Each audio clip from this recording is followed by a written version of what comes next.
Good afternoon everyone. कैसे हैं आप सभी स्टूडेंट। आज हम हिंदी के सेकंड चैप्टर का थर्ड पार्ट पढ़ेंगे। ठीक है। जैसे लिखा है, जन्म से ही वे अपने साथ लाते हैं कपास, पृथ्वी घूमती हुई है उनके बेचैन पैरों के पास, पृथ्वी घूमती हुई आती है उनके बेचैन पैरों के पास। जब वे दौड़ते हैं बेसुध, छतों को भी नरम बनाते हुए, दिशाओं को मृदंग की तरह बजाते हुए, जब वे पेंग भरते हुए चले आते हैं डाल की तरह लचीले वेग से अक्सर। ठीक है।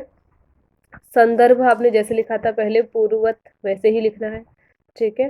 प्रसंग की बात करते हैं तो प्रसंग में इन पंक्तियों में कवि जो है बच्चों की बाल क्रियाओं और उनके पतंग उड़ाने की मस्ती चंचलता का दृश्य जो है हमारे सामने प्रस्तुत करता है। ठीक है।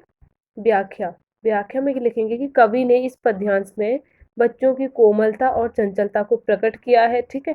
तो कवि का कहना क्या है कि बच्चे जन्म से ही रुई या कपास कपास की तरह क्या होते हैं, नर्म और कोमल होते हैं। जैसे रुई कोमल होती है, नर्म होती है, उसी तरह से बच्चे भी होते हैं। और जैसे रुई मतलब जिससे धागा बनता है, से लेकर उन्हें जन्म लेते ही घुट्टी दी जाती है। ठीक है।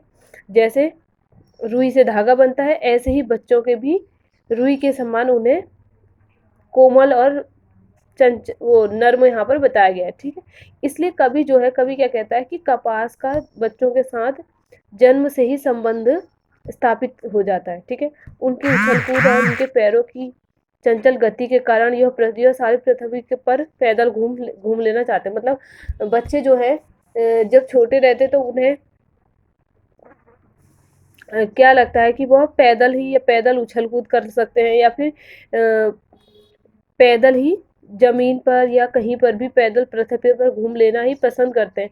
मतलब जो उनकी चंचलता होती है वो बचपन में अत्यधिक दिखाई पड़ती है। ठीक है। बच्चे मतलब बच्चे जो है अपनी पतंग उड़ाने की मस्ती के बिना कुछ होश लिए दौड़ते रहते हैं। मतलब कुछ तो पतंगों के पीछे ऐसे ही दौड़ते रहते हैं। जैसे क्या रहता है कि पृथ्वी की अनेक जगहों पर, छतों पर है, खेतों में है, गलियों में है। ठीक है।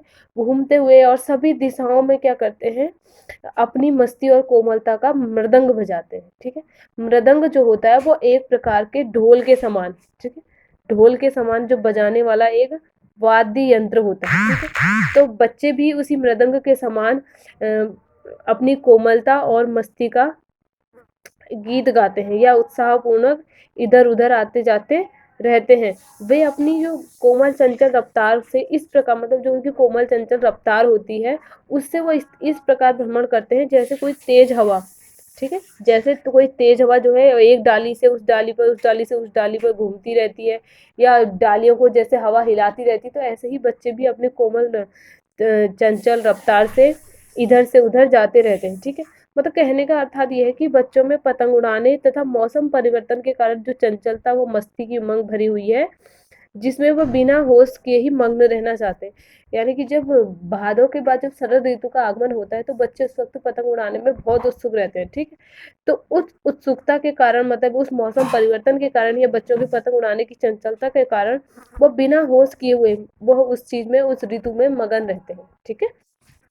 काव्य सौंदर्य की बात करेंगे तो काव्य सौंदर्य में फर्स्ट है भाव पक्ष। भाव पक्ष में यहाँ पर बच्चों की जो कोमलता है और वो चंचलता है वो यहाँ पर दिखाई गई है। ठीक है। और पतंग उड़ाते समय जो अधिक भावुक हो जाते हैं, यानी कि जब बच्चे पतंग उड़ाते हैं तो उन्हें किसी चीज का ध्यान नहीं रहता, उन्हें सिर्फ पतंग ही दिखाई देती है। ठीक है। वो छतों पर नंगे पैर घूमते रहते हैं, अपने कोलाहल से, अपने इधर उधर आगमन से वो क्या करते हैं, संपूर्ण पृथ्वी को उत्साहित करते हैं। ठीक है। बात करेंगे कला पक्ष की, तो कला पक्ष की जो इसमें जिसमें भाषा है वो सरल और सरलता और सरसता से अत्यधिक प्रभावपूर्ण है। ठीक है। तत्सम उर्दू शब्दों का यहाँ पर प्रयोग किया गया है, अनुप्रास अलंकार का सुंदर प्रयोग किया गया है यहाँ पर, और बच्चों की चंचलता के लिए कवि ने नए नए बिंबों का सुंदर प्रयोग किया है। ठीक है। उसके बाद अगला है तुकबंदी के कारण गेयता का गुण भी विद्यमान है। यहाँ पर कवि ने तुकबंदी भी की है, जिसके कारण यहाँ पर इस पद्यांश को गीत, गेयता का मतलब होता है गीत, गीत का गुण भी प्रदान हुआ है। ठीक है। मृदंग व डाल के रूप में बच्चों की क्रियाओं का वर्णन किया गया। मृदंग और डाल के रूप में बच्चों की क्रियाओं का वर्णन रूपक अलंकार के रूप में किया गया है। ठीक है। मृदंग व डाल के रूप में बच्चों की क्रियाओं का वर्णन जो किया गया है वहां पर कौन सा अलंकार है, रूपक अलंकार है। ठीक है,